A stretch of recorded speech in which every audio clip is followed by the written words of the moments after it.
CARS&COFFEE нэвтрүүлгийг танд Денкфарм хүргэж байна. Таны эрүүл мэндэд чанарыг.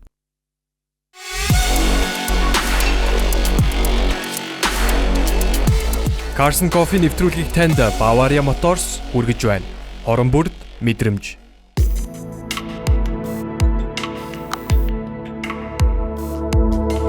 CARS&COFFEE нэвтрүүлгийг танд Miat Mongolian Airlines хүргэж байна. CARS&COFFEE нэвтрүүлгийг танд Кофе Феллоус Монголиа хүргэж байна. Feel at home.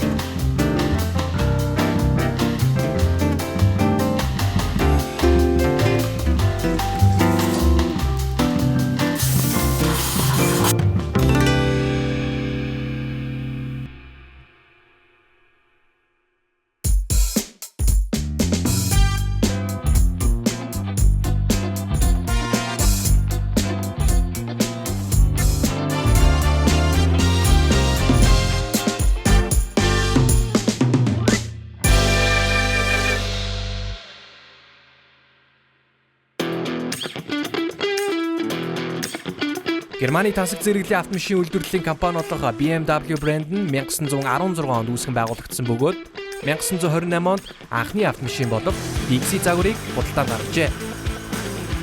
BMW брэнд нь 109 жилийн түүхэндээ тансаг зэрэглэлийн хийц, инновац, тав тух, чанар болон аюулгүй байдал зэрэг олон төрлийн үйлчлэгээнийхээ тусламжтайгаар дэлхийд дахинд нэр хүндээ баталсаар байна. Таны харж буй энэхүү загвар нь Bavaria Motors компани албан ёсны эрхтэйгээр оруулж ирж буй BMW 760i xDrive загвар юм. Энэ загвар нь тансаг зэрэглэлийн өндөр гүйцэтгэхтэй автомашин бөгөөд жолоодлогын шинэхэн технологи, тав тухтай салон, аюулгүй байдал болон олон төрлийн дэвшилтэд функцүүдтэй байна. Тухайлбал BMW 760i xDrive нь 4.4 литрийн V8 хөтөлбөртэй бөгөөд 544 морины хүчтэй. Энэ үзүүлэлт нь автомашинд өндөр хурд, хүч чадал, гайхалтай гүйцэтгэл үзүүлэх боломжийг олгодог. Тус автомашин нь 20 инчийн бууд, ухаалаг хийн амортизатор, арын болон урд суудлуудын массаж хийх үйлдэлийн систем, 360 градус камер бүхий зогсоол байрлуулах систем, хойд суудлын зорчигчдод зориулсан 31.3 инчийн entertainment дэлгэц, утасгүй цэнэглэгч, олон үйлдэл бүхий голын болон хянах самбарын дэлгэцүүд, мөн голын дэлгэцэд зайнаас команд өгөх ухаалаг функцүүдийг нэг доор цогцлоожээ. Энэ дугаарын зочид бол Денкфарм компанийн Орлого хариуцсан захирал Ульрих Дойчманн болон Кофе Феллоус Монголиа компаниг гүйцэтгэх захирал Г.Мөнх-Амгалан нар юм. So, for the sake of the interview, could you introduce yourself to the viewers? I'm happy to do this. My name is Ульрих Dойчманn and I'm the Chief Revenue Officer of Denкfarm. That means I oversee all sales operations globally, and we are operating in more than 80 countries. So it's a job that involves a lot of traveling, like coming to Mongolia. For how many countries have you been to, and also have you been to here in Mongolia before? What's your impression about Mongolia so far, and what brought you here? Many questions. In my job, I've traveled to more than 30 countries so far. Joined the company 2 years ago. Had the chance actually to live in China for 5 years. Oh, really? And in Canada for 3 years. I grew up in Indonesia, in Saudi Arabia, South Africa. Been to Asia very many times, but it is the first time to Mongolia. I'm very happy that it's now finally possible for me to come here. Here in Mongolia, people that are very friendly and very open, very interested to work with people from foreign countries. So I feel, as a German, I feel very well here in Mongolia. It's a very nice environment. So for me, it's a wonderful experience. Oh, great! Thank you for that.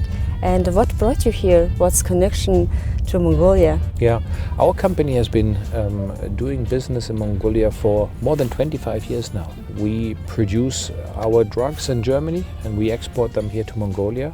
And our local team has been operating, as I said, for more than 25 years. And on a regular basis, my role is to have a look and to see how things are running in our many countries we are operating in. Mongolia is one of our most interesting markets. It is a strategic market for us, and our business has been doing well. Okay, great. Good to hear that. I must ask, since we are in a TV program called CARS&COFFEE, and also I'm involved in coffee business, I must ask the question, do you drink coffee? I do drink coffee, especially in the early morning. Uh-huh. And I like strong coffee, so something like Americano coffee. I would like to hear, what is your connection with coffee for you? Like, The coffee is my morning routine. oh yes, of course. So my day starts with coffee. If I don't have coffee in the morning, I don't feel as comfortable. Oh, thank you for saying that, because I think for me the coffee is more than just a drink. The really good coffee with the proper set of atmosphere, it's just one small source of happiness. So I appreciate that. What is happening now in the coffee industry? I understand that you run the company Coffee Fellowes. Yeah. Is this a company that is expanding in Mongolia? Yeah. When have you started that business? The Coffee Fellowus Mongolia is a franchise from the German coffee shop chain business Coffee Fellowes. Currently we have few stores, but I do have a plan to expand more. Okay.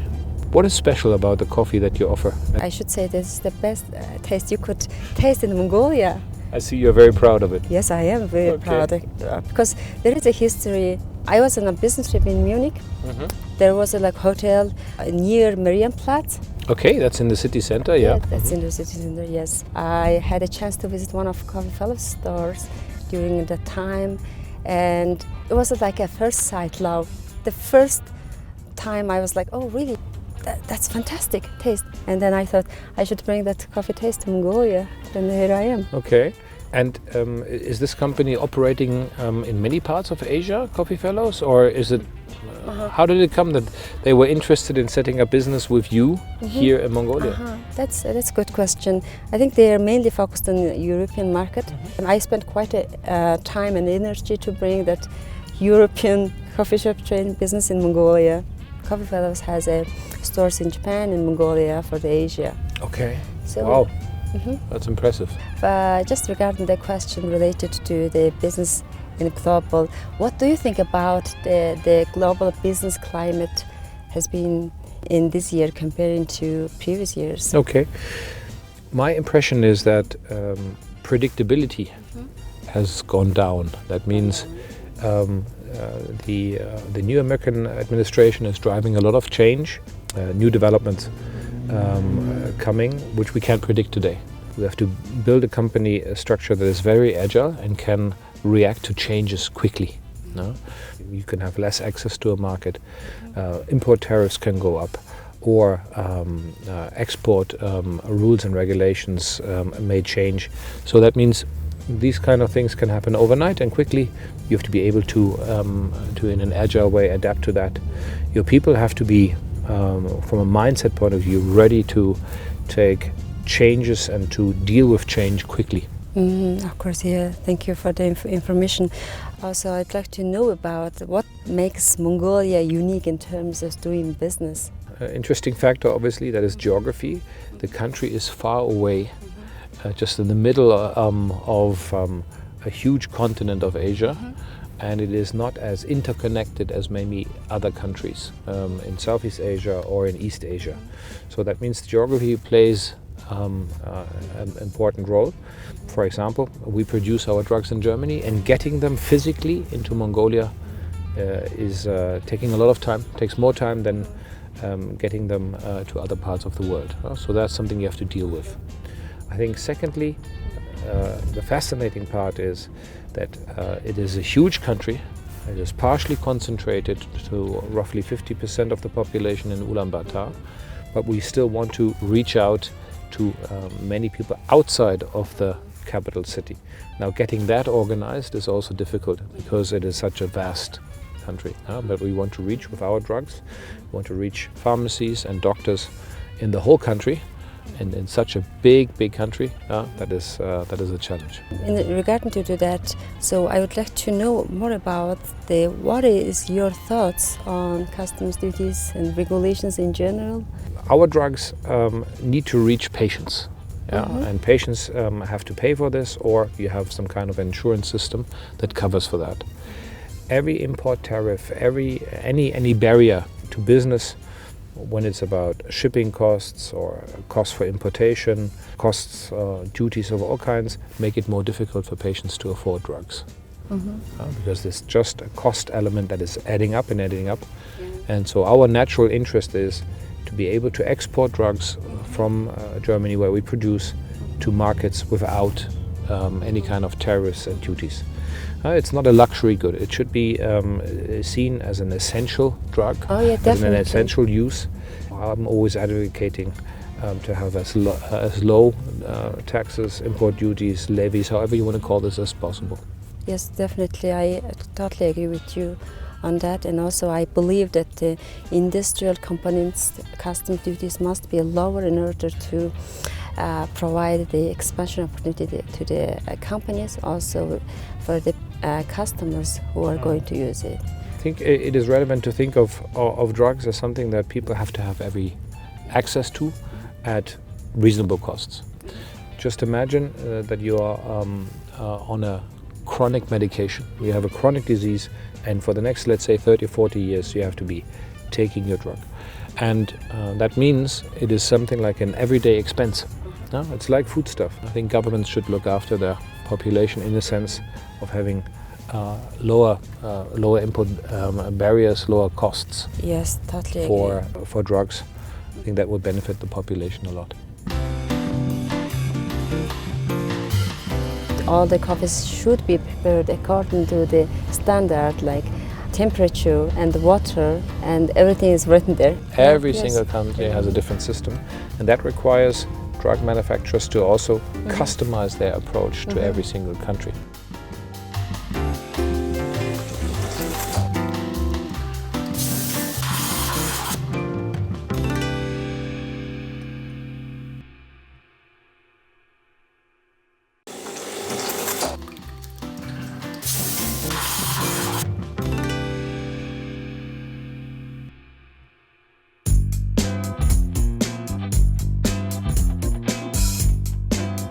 So Germany is like a golden standard country in the world, recognized as the best quality assured country.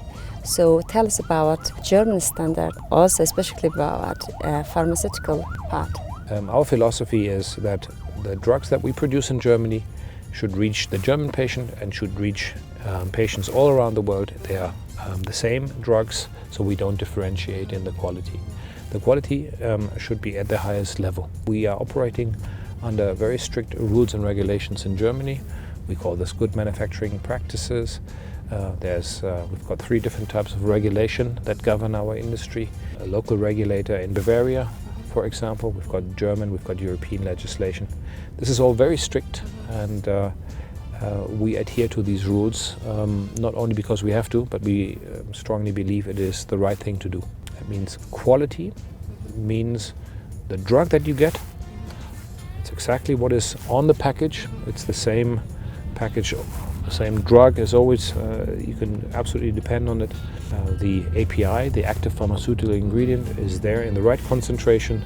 So that means 100% dependable from a patient perspective.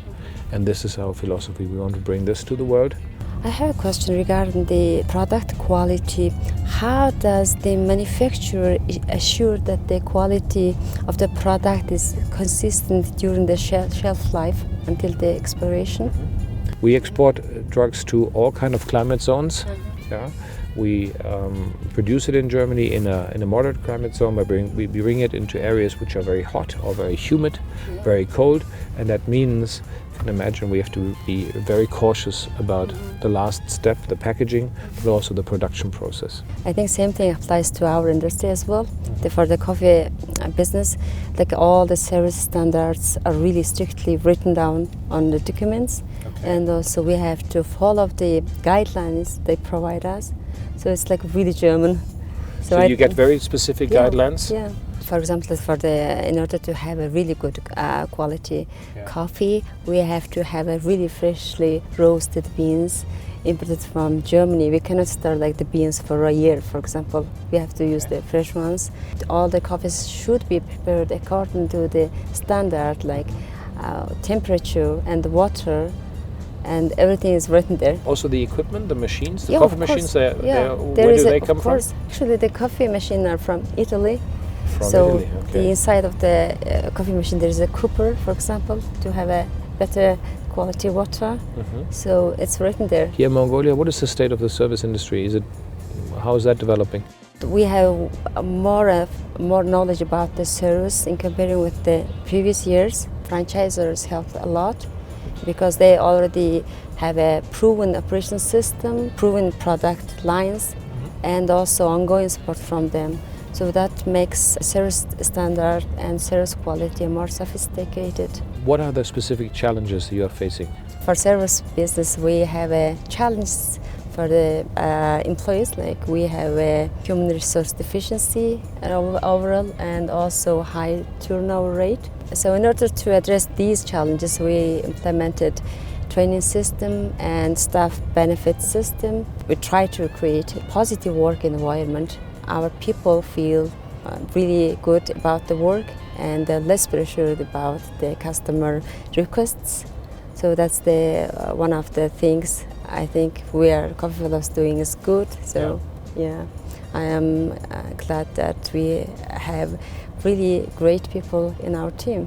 I would like to know more about the development of the pharmaceutical industry. What is happening in the industry? The pharmaceutical industry is in a very interesting state right now. On the one side, we've got the international companies that are developing new drugs, the originators, and then we've got the bulk of the drug manufacturers, where in the Western world, for example, 90% of the drugs consumed are generics. The genericization, so that means access to generics, is increasing, and it is absolutely important that this is happening because with generics, the industry can support the healthcare industry a lot through lower costs. Yeah? So it's a good combination to have originators but also generics in the market. The quality standards are increasing globally. The demand for higher quality drugs is increasing, and there's more sensitivity towards this topic. And can I ask you a question about the strategy related to the topics we just covered? Our strategy is very simple. We have a product portfolio which we constantly expand, bringing new molecules, new drugs to the market, and we want to do this in all markets that we serve. That means we work together with the authorities by getting our drugs registered, and we want to expand our product portfolio as much as possible. That's one thing.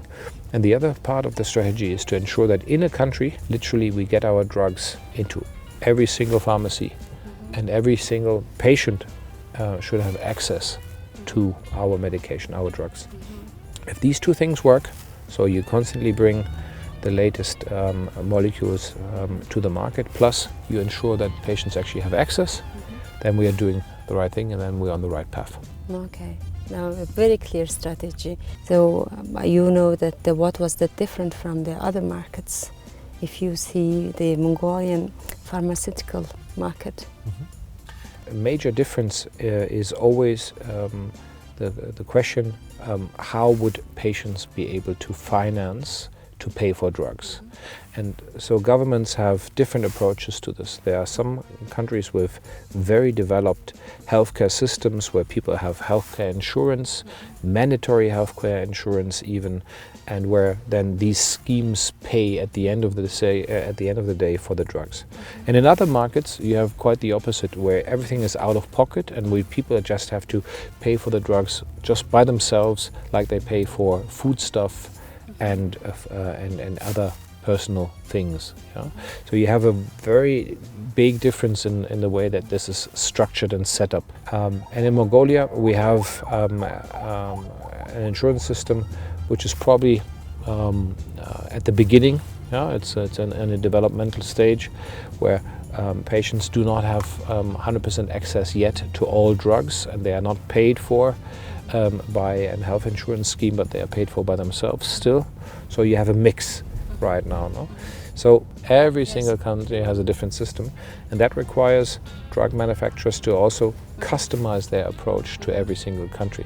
like operating more than, like supplying more than 80 countries requires quite a resource from your company. To me, like as a management person working with a different background, people from the same country, even it's challenging. So how do you manage that at your company? 80 countries means 80 teams. We try to do it in the following way. We try to give a lot of autonomy to the local teams because it is impossible to have it in one system from headquarters. We set a couple of rules and regulations, a couple of standards. We spoke about ethics in the pharmaceutical business. We set that and we control that. We try to work in a way that we bring good things that happen in one market to another market, so best practice sharing. And we do travel a lot from headquarters to the markets to check how the business is running, but also to support and train as much as we can. It sounds like you have you give freedom to your partners. Absolutely. And your colleagues. This is probably the heart of the success of this company.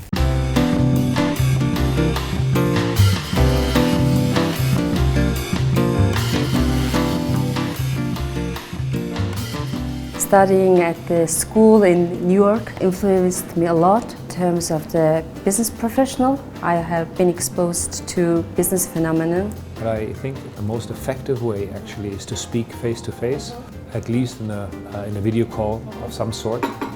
You cannot just rely on written communication. It just doesn't work.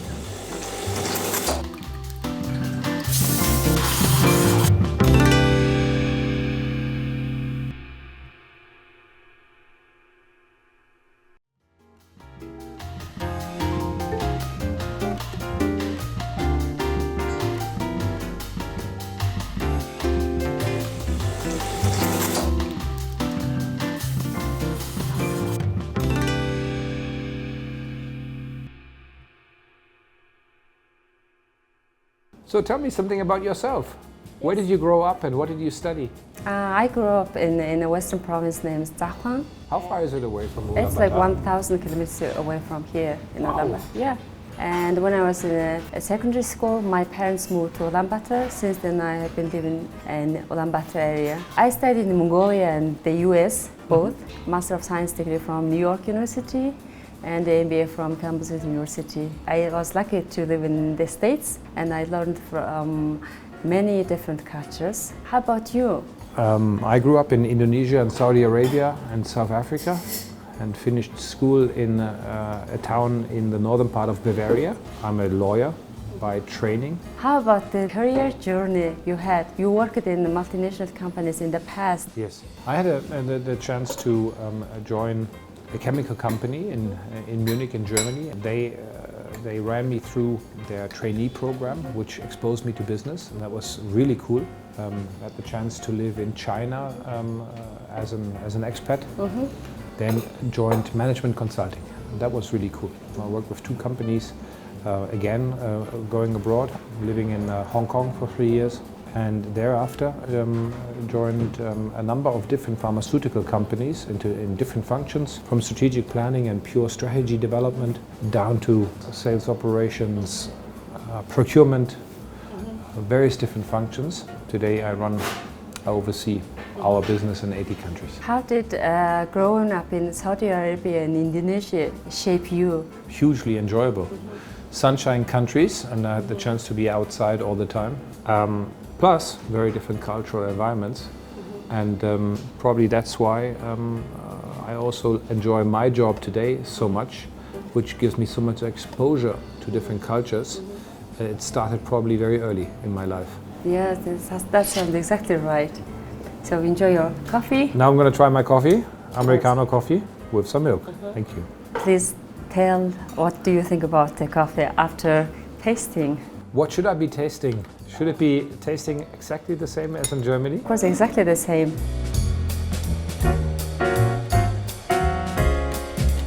Great coffee. I would like to have that every morning. Oh, thank you so much. Thank you.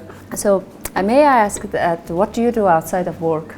So I live in Munich in Germany, and we have mountains and we've got lakes around us. So in winter I love skiing with my kids, and I like hiking in the mountains in summer. I try to spend every minute I can outside. I like mountain biking, these type of activities. I like sailing in summer. You mentioned like quite a number of hobbies. Which one is your like the most favorite one? Probably hiking. Hiking. Hiking in summer, but in winter I really love skiing. Tell me about what happens outside of hiking and outside of business in your life. My all-time favorite thing to do is reading a book, and also I like to swim. I even participated in a amateur swimmers competition. Wow. Yeah, and one time I failed, one time I won the silver. Here in the In whole Ulaanbaatar. country of Mongolia? Basically in Ulaanbaatar. Spectacular. And what did you pick up in the United States? Because the culture is very different.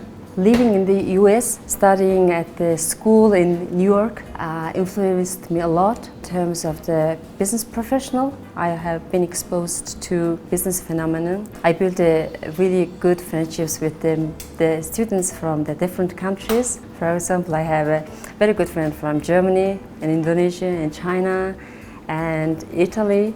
So those things really influenced me a lot in terms of being a human being as a person. For example, from my German friend, I learned how to be on time. From Italian friend, I learned how to cook Italian food. Wow. I'm not a pasta master, but I learned some. Okay, fascinating. How about you, communicating with different nationalities? Clarity of communication is very important. I think it is extremely important to speak very clearly, very precisely, sometimes repeat so that people understand the message or get the message. And you probably have to follow up a lot to ensure that you have been understood well. You have to take more care of good communication when you work abroad and probably in your own cultural context. People may understand things differently than what you intended to say. Yeah. And this has to be top of mind.